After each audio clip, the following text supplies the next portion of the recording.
بسم الله الرحمن الرحيم.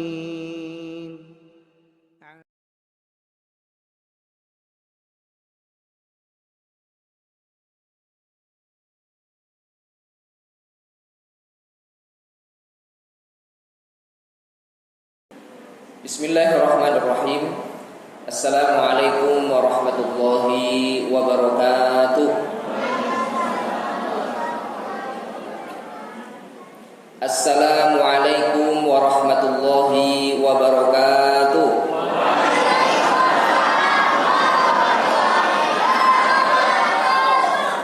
Alhamdulillah. Alhamdulillah. Alhamdulillahirabbil alamin. Alhamdulillahilladzi an'amana bi ni'matil imani wal islam, alladzi habbaba lana al-imana wa zayyana fi qulubina wa karaha lana al-fusuqa wal 'isyan. Asyhadu an la ilaha illallah wahdahu la syarika lah wa asyhadu anna Muhammadan 'abduhu wa rasuluh. Allahumma shalli ala sayyidina wa habibina wa qudwatina wa maulana Muhammadin wa ala alihi wa ashabihi wa man tabi'ahu bi ihsanin ila yaumiddin. Rabbi shrah li sadri wa yassir li amri wahlul 'uqdatam min lisani yafqahu qawli. Rabbi a'udzu bika min hamazatis syayatin wa a'udzu bika rabbi an yahdurun.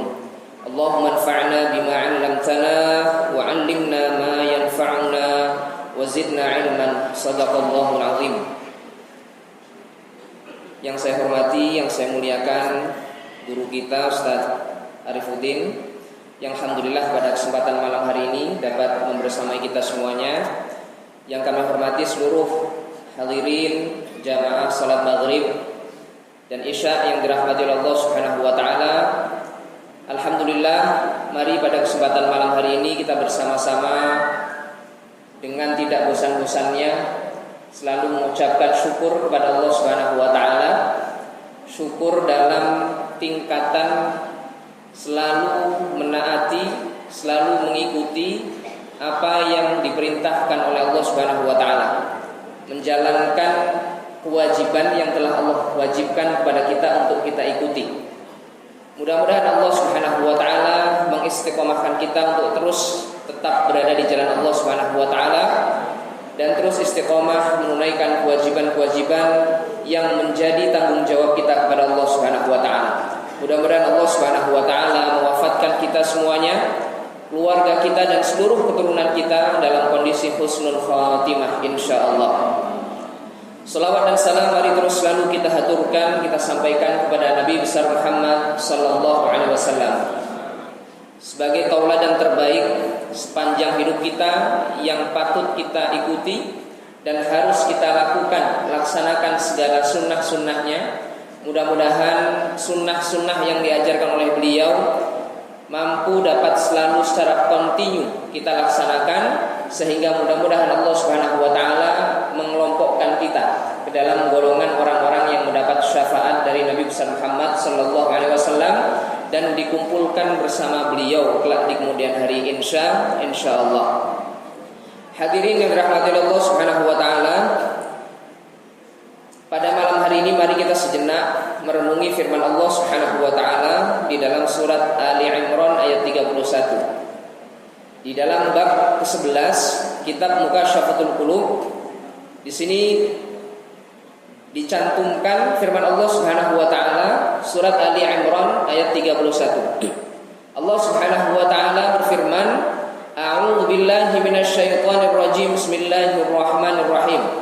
Qul in kuntum tuhibbunallaha fattabi'uni yuhibbukumullahu wa yaghfir lakum dzunubakum wallahu ghafurur rahim. Dalam surat Ali Imran ayat 31 ini Allah Subhanahu wa taala memberi penjelasan yang cukup clear, cukup jelas kepada kita untuk benar-benar kita mencermati apa yang disampaikan oleh Allah Subhanahu wa taala. Allah menyampaikan di sini, "Qul in kuntum tuhibbunallah." Kalau kita itu makhluk Allah Subhanahu wa taala yang mengaku cinta kepada Allah Subhanahu wa taala, maka bukti cinta kita sebetulnya tidak perlu langsung dibuktikan langsung kepada Allah Subhanahu wa taala. Tapi apa? Cukup katanya. Fattabi'uni, katanya. Ikutilah apa yang telah diajarkan oleh Nabi besar Muhammad sallallahu alaihi wasallam. Ikuti sunnah-sunnahnya. Ikuti apa yang telah beliau ajarkan kepada kita. Yang telah sampai kepada kita apa saja, maka ikuti apa yang telah diajarkan. Maka Allah sampaikan, qul in kuntum tuhibbunallaha fattabi'uni yuhibbukumullah wa yaghfir lakum dzunubakum. Karena konsekuensi dari cinta kita kepada Allah Subhanahu wa taala, walaupun caranya kita mencintai Nabi Muhammad sallallahu alaihi wasallam, maka yang Allah akan beri kepada kita dua. Wa yaghfir lakum dzunubakum, yang pertama yuhibbukumullahu wa yaghfir lakum dzunubakum. Maka dua. Yuhibbukumullah, maka kalian akan menjadi golongan orang-orang yang dicintai oleh Allah Subhanahu wa taala.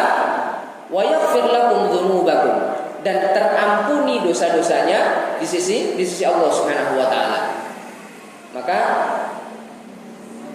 Jumat yang lalu saya menyampaikan di dalam khutbah ada kalimat yang disampaikan oleh Imam Ibnu Athaillah As-Sakandari di dalam kitabnya Al-Hikam.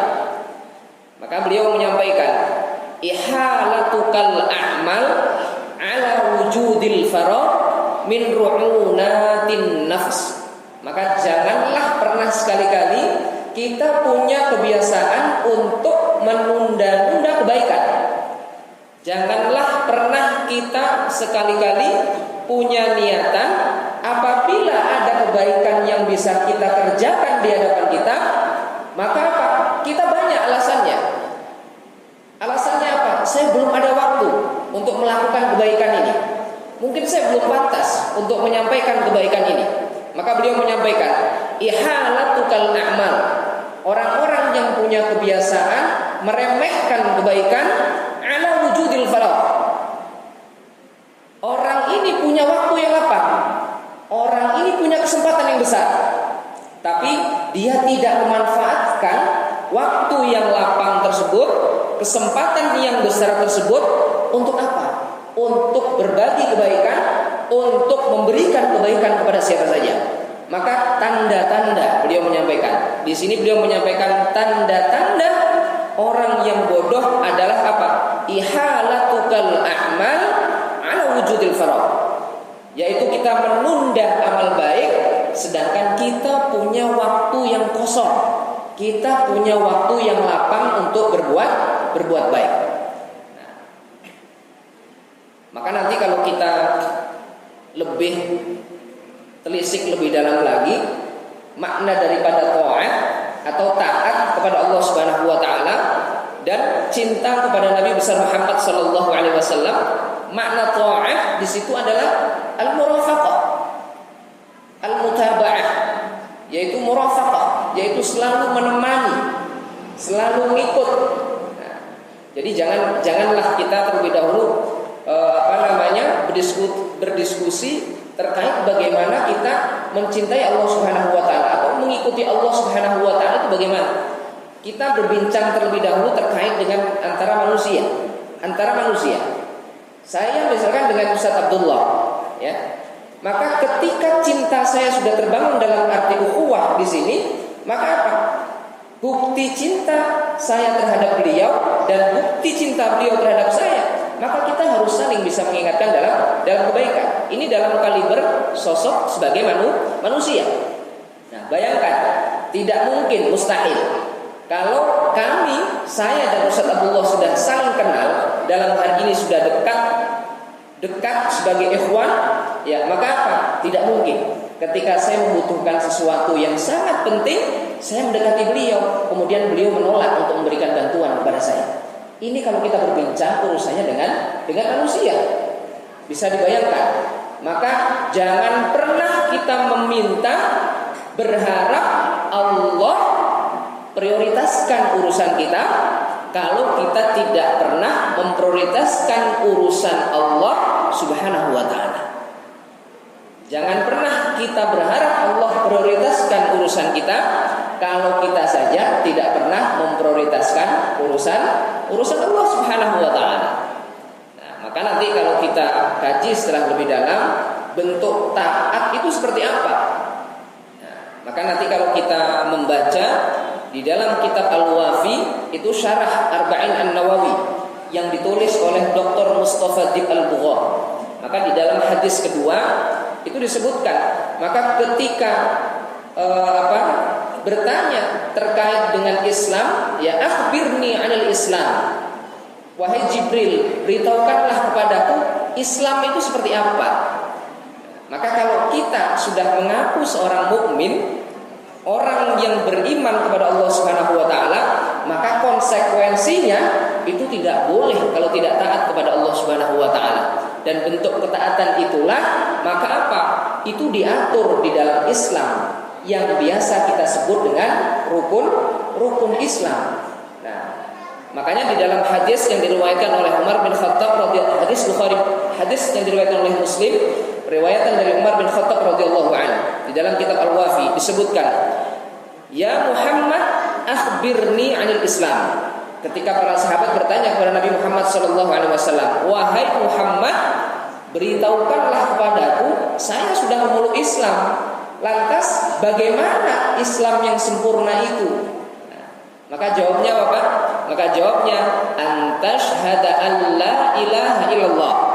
Maka syarat mutlak untuk masuk ke dalam Islam adalah syahadat. Asyhadu an la ilaha illallah wa asyhadu anna Muhammadar Rasulullah. Maka antashhada an la ilaha illallah wa anna Muhammadar Rasulullah wa iqamis shalah.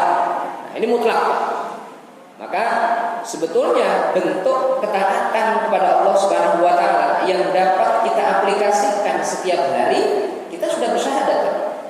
Kita sudah memeluk agama Islam karena kita sudah bersyahadat. Maka konsekuensi yang kedua kalau kita mau taat kepada Allah Subhanahu wa taala adalah apa? Wa iqamis shalah. Maka dirikanlah salat. Mohon maaf Pak. Mendirikan salat, ya, nanti ada kualitasnya ketaatan yang standar dengan ketaatan yang kualitasnya di atas rata-rata.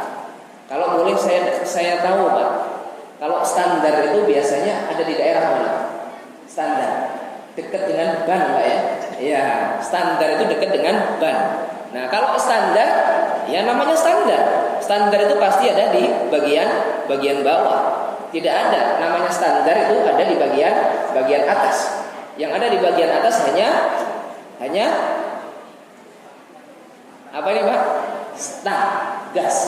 Ya, namanya standar itu tidak ada yang di atas. Maka standar keimanan kita itu bisa dilihat dari apa? Salah satunya dari kualitas sholat kita. Standar taat kita kepada Allah itu bisa dilihat dari kualitas. Salah satunya adalah ibadah kita, sholat kita yang kita kerjakan kepada Allah Subhanahu wa taala. Kalau boleh saya tanya Pak, ini standar Pak ya, standar sholat. Standar sholat itu kan ada waktu-waktu yang sudah ditetapkan oleh Allah Subhanahu wa taala. Ya, waktunya sudah ditetapkan oleh Allah Subhanahu wa taala. Kemudian sholat juga diikat oleh waktu yang telah ditetapkan oleh Allah Subhanahu wa taala. Bisa dicek Pak. Melihat standar ketaatan kita kepada Allah Subhanahu wa taala itu bisa dilihat dari sholatnya. Kalau saya boleh bertanya, waktu sholat ada berapa Pak? Waktu sholat ada berapa Pak? 5. Mulai dari usia 25 tahun, sudah 40 tahun, anak-anak ketika ditanya berapa waktu sholat? 5. Berarti yang sunnah gak pernah dihitung Pak ya. Nah, kalau ada pertanyaan, kalau waktu sholat fardu berapa Pak waktunya? Nah, baru 5. Ya. Kalau waktu sholat ada berapa Pak? Berapa?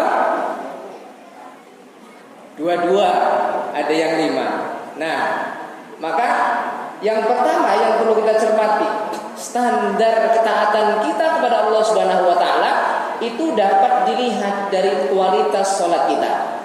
Kalau boleh saya tanya yang kedua Pak. Kalau boleh saya tanya Pak, yang kedua, orang yang ketaatannya kepada Allah itu baik, maka dapat dilihat dalam urusan sholatnya.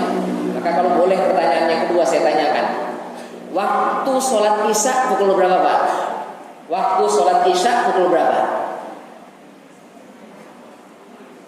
Gak usah lihat-lihat ke atas Pak, gak kelihatan Pak. Berapa? 19.36. Ada yang lain Pak? Waktu sholat isya 19.36. Nah ini Pak, kualitas sholat kita ini apakah standar atau sudah lebih? Ya, maka kita dapat melihat bagaimana kualitas yang 5 waktu. Dan yang kedua, apakah kita faham atau tidak terkait dengan apa? Kapan sholat ini sudah mulai ditunaikan? Kapan waktu asar itu sudah masuk? Kapan waktu maghrib itu sudah masuk? Nah, kalau misalkan anak kita di rumah, ya, waktu maghrib pukul berapa? 18.24. Kalau 18.24 belum dilaksanakan anak kita dan baru menyelenggarakan ibadah sholat maghrib pukul 19, maka kualitas sholat ketaatan kita kepada Allah masih standar. Namanya standar ada di bawah, nggak ada standar itu di atas. Nah, ini Pak, indikator ketaatan kita kepada Allah Subhanahu wa taala dapat dilihat dari salah satunya adalah apa? Dalam perkara sholat. Nanti standar yang lain silahkan nanti dapat dibaca di dalam hadis kedua. Nah, ini dari hadis yang diriwayatkan oleh Imam Muslim dari Umar bin Khattab radhiyallahu an. Maka wa iqamis shalah wa itaiz zakah dan selanjutnya. Nah, nanti termasuk tadi pagi saya berdiskusi dengan salah satu jamaah di Kedamaian. Pagi tadi pukul 4:40 kami sudah bertolak ke Kedamaian, maka beliau menanyakan salah satu pertanyaan, Ustaz, bagaimana hukumnya kalau sholat kami ini di sini tarawih itu 23 rakaat, tapi 23 rakaat itu kami selesai dalam waktu 10 menit. 23 rakaat itu selesai dalam waktu 10 menit. Dan jamaahnya ramai, Ustaz. Ya ramai, Pak. Maka kemarin ada yang bertanya juga, ya enggak apa-apa, 23 rakaat dilakukan selama 10 menit. Enggak apa-apa, yang penting tumakninahnya ada. Waduh, justru itu Ustaz, ya. Jadi kami belum berdiri tegak, imam sudah turun. Nah, kalau mau ada tumakninahnya, mungkin surat-surat yang dibaca pendek-pendek saja sambil saya bergurau. Contohnya Ustaz, waladhdallin amin. Bismillahirrahmanirrahim. Allahu akbar. Rakaat kedua, Yasin. Allahu akbar. Bisa dibayangkan Pak, sholat 23 rakaat 10 menit itu seperti apa? Saya bilang, jangankan tumakninah Pak. Di dalam kitab Mughnil Muhtaj milik Khatib Asy-Syarbini, kalau kita mengkaji terkait dengan rukun sholat, itu salah satunya adalah membaca Fatihah, membaca Al-Fatihah. Maka dalam membaca Al-Fatihah, Bismillahirrahmanirrahim, itu dalam Fatihah saja itu ada 13 tasydid yang harus kita baca. Ada 13 tasydid yang harus kita baca. Maka jangan sampai di situ disebutkan ammat takhfif, masih dimaklumi, masih dimaafkan. Kalau tasydid itu masih dibaca takhfif, masih dibaca ringan. Contoh, iyyaka na'budu wa iyyaka nasta'in, itu dibaca ringan tasydidnya, ya. Tapi kalau tidak dibaca tasydidnya, 13 tasydid itu, maka apa? Batalat sholatuhu. Maka kemungkinan sholat untuk batal itu besar.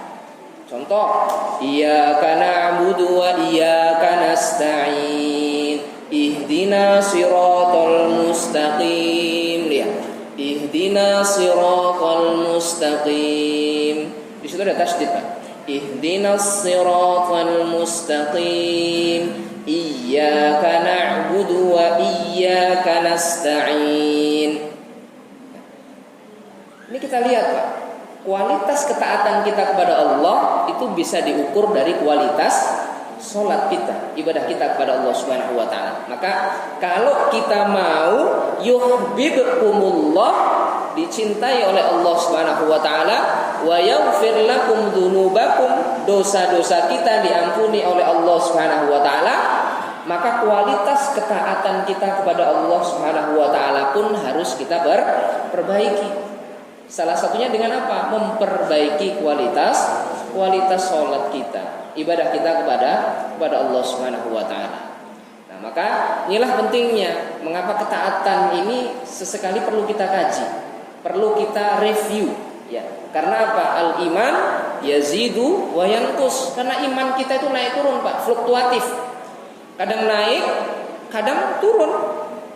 Bahkan terkadang kita berada dalam titik futur, ya, futur betul-betul tidak tahu arahnya mau kemana lagi, ya.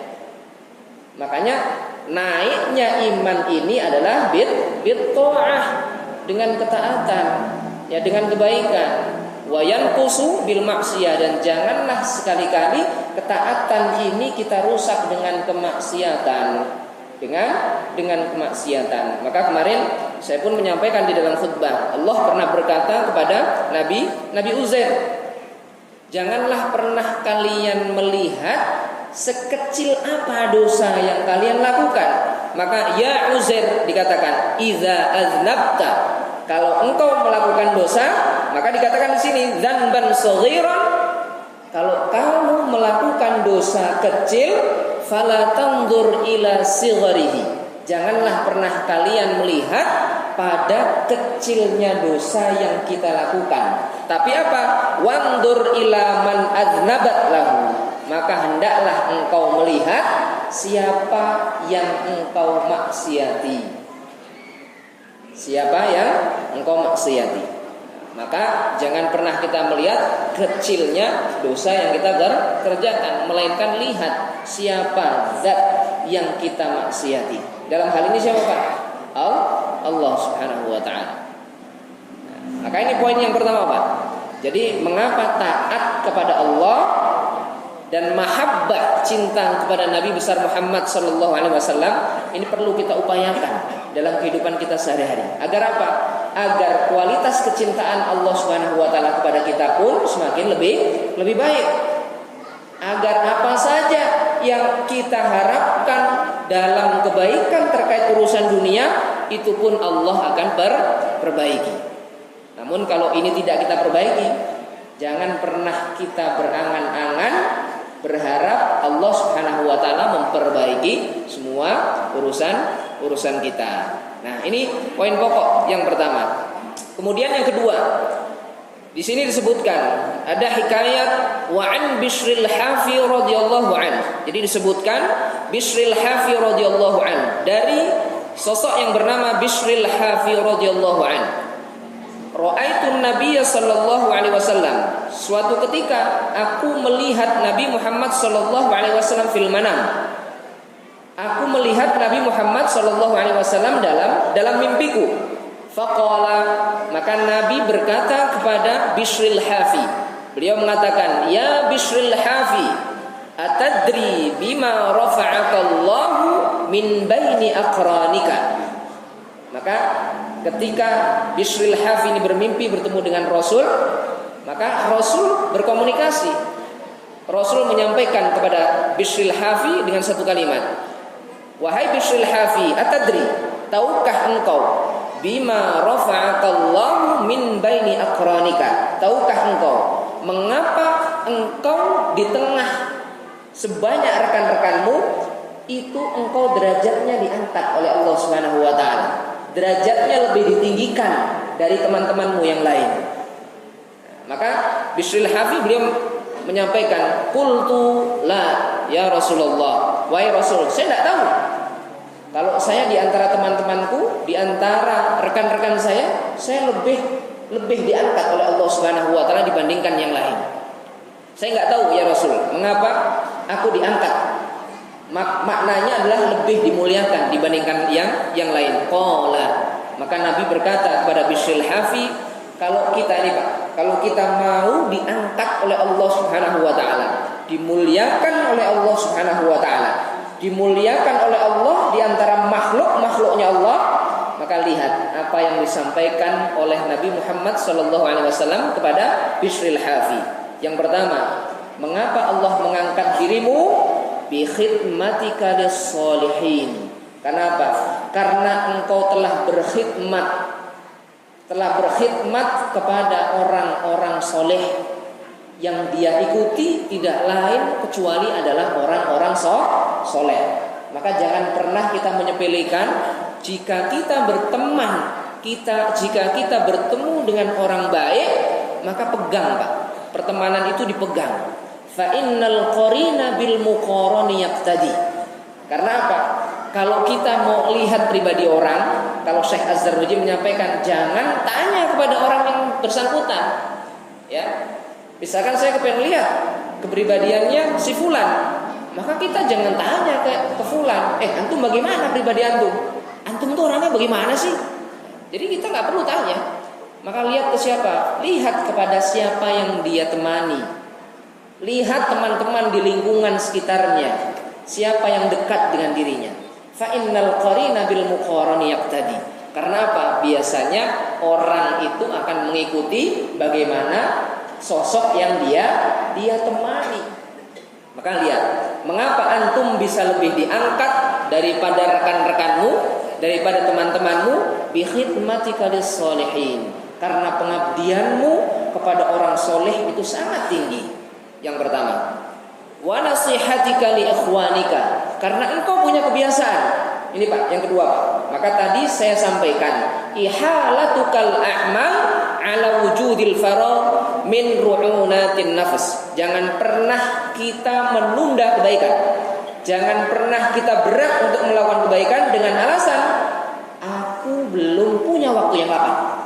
Saya belum punya waktu yang pas untuk berbuat baik. Lihat, maka yang kedua yang mengakibatkan Bishril Hafi diangkat oleh Allah Subhanahu wa taala, dimuliakan di antara makhluk-makhluk yang lain, maka apa? Wa nasihatika li ikhwanika. Hal tersebut karena engkau punya kebiasaan memberi nasihat baik kepada teman-temanmu. Lihat Pak, karena punya kebiasaan memberikan kebaikan, memberikan nasihat kepada teman-teman yang ada di sekelilingnya. Ini poin yang kedua. Maka punya kebiasaan untuk menasihati dalam kebaikan. Kemudian yang ketiga, wa mahabbatika li ashabika. Karena kecintaan dirimu terhadap saudara-saudaramu. Nah, maka ini dalam majlis kita silaturahim, kita punya agenda ya Ustaz ya, untuk kita saling berkunjung. Insyaallah pada Sabtu malam Ahad ya, pekan yang akan datang ada mabit. Nah, maka wa mahabbatika li ashabika. Maka jangan pernah menyepelekan rasa cintamu, kecintaanmu untuk terus membangun silaturahmi dan persahabatan dengan siapa saja. Hal itulah yang ternyata mengangkat si Bishril Hafi lebih mulia dibandingkan makhluk Allah yang lain, teman-temannya. Ini poin yang ketiga. Dan wa ahli sunnati, dan jangan pernah meremehkan orang-orang yang selalu menjaga amalan-amalan sunnahnya. Wa ittiba'ika li sunnati, dan yang poin terakhir yang bisa mengangkatmu menjadi terkenal, menjadi orang yang dimuliakan di antara makhluk yang lain, karena engkau mengistiqomahkan untuk terus menjaga sunnah-sunnah yang diajarkan oleh Nabi besar Muhammad sallallahu alaihi wasallam. Jadi tadi Pak, kalau kita mau melihat indikator ketaatan kita kepada Allah kan salah satunya dalam sholat. Maka jangan sampai Pak, jangan sampai sekali-kali sholatnya sholat Daud. Kalau sunnah Daud, puasa Daud ada, tapi kalau sholat Daud jangan pernah dilakukan. Maknanya apa? Senin sholat, Selasa break dulu lah, istirahat. Nggak ada sholat Daud. Kalau puasa Daud ada, ya, tapi sholat Daud nggak ada. Nah, kalau sholat kita, naudzubillah, sholat anak-anak kita dan dan keturunan kita masih milih sholatnya sholat Daud, Senin sholat, Selasa puasa, Rabu sholat, Kamis puasa. Ya, puasa maknanya puasa nggak sholat. Nah, ini perlu dicermati. Ya, indikator ketaatan kita kepada Allah ya masih standar. Ingat Pak, standar dekat dengan ban. Ini Pak, standarnya. Maka dikatakan di sini, mengapa engkau lebih dimuliakan? Ya, kemudian di antara teman-temanmu engkau punya kedudukan yang sangat tinggi. Karena apa? Karena engkau punya kebiasaan menjaga sunnah-sunnah yang diajarkan oleh Nabi besar Muhammad Sallallahu Alaihi Wasallam. Qala, maka dikatakan dalam sebuah hadis di sini, man tamassaka bisunnati. Ini Pak. Maka kalau bisa dikatakan saat ini mungkin zaman anak-anak kita Pak, maka kita tidak boleh egois Pak. Kita tidak boleh egois dengan kebaikan yang hanya kita miliki sendiri Pak. Kebaikan yang kita miliki, kebaikan yang sudah kita pahami, kebaikan yang sudah kita punya, itu kalau perlu kita transfer kepada orang lain Pak. Jangan sampai kebaikan yang kita miliki, kita punya bekal kebaikan tapi hanya kita saja yang tahu, orang lain tidak kita beritahu. Maka apa? Dikatakan di sini, man ahya sunnati faqad ahabbani. Siapa yang menghidupkan sunnahku, kata Nabi Muhammad sallallahu alaihi wasallam, maka sesungguhnya orang ini telah mencintaiku. Wa man ahabbani kana ma'i yaumal qiyamati fil jannah. Kalau mau kalian bersamaku di surganya Allah Subhanahu wa taala, maka apa? Cintailah kebiasaan-kebiasaan yang selalu dilakukan oleh Nabi besar Muhammad sallallahu alaihi wasallam. Maka di dalam hadis yang diriwayatkan Imam Baihaqi disebutkan, man tamassaka bi sunnati 'inda fasadi ummati falahu ajru mi'ata syahidin. Orang-orang yang masih mau mempertahankan mengamalkan sunnah Nabi besar Muhammad sallallahu alaihi wasallam di tengah-tengah rusaknya umat, di tengah-tengah rusaknya zaman, maka Allah akan memberikan pahalanya setara dengan apa? Mi'ata syahidin, setara dengan 100 orang yang berjihad di jalan Allah Subhanahu wa taala. Lihat, masa-masa seperti ini godaannya besar. Ya, maka semakin kesini saya tidak bisa membayangkan zaman anak saya nanti kalau kebaikan itu tidak kita mulai dari saat ini untuk kita tebarkan, maka menangislah nanti di usia anak-anak kita apabila kebaikan itu sejak saat ini, sejak dini kita tidak mulai tebarkan secara masif. Ya. Anak-anak kita ini mau kita arahkan seperti apa Pak? Ya. Kalau sejak saat ini tidak kita apa? Tidak kita tebarkan kebaikan sebanyak-banyaknya kepada masyarakat. Nah maka ini poinnya kedua. Kalau kita ingin mendapatkan kedudukan yang tinggi di mata Allah Subhanahu wa taala, maka syaratnya tadi ya, kalau ada orang-orang yang soleh yang harus kita ikuti. Bahkan khidmahnya ya, bagaimana kita betul-betul meladeni, dalam arti di sini khidmah kepada orang ini itu harus kita tingkatkan. Kemudian yang kedua, kalau kita ada nasihat-nasihat yang baik, tebarkan, beri nasihat itu kepada orang lain sebanyak-banyaknya. Kalau perlu postingan kita di Facebook, di Instagram, sudahlah kita mulai ubah ya. Status di WA story, janganlah status-status yang galau ya, janganlah status-status yang galau ya. Untuk apa Pak status-status galau ya? Lagi ribut dengan keluarganya ditulis statusnya di WA ya. Kan kita nggak tahu namanya orang lain ya. Orang lain baca WA ini ya sedang status sebel ya.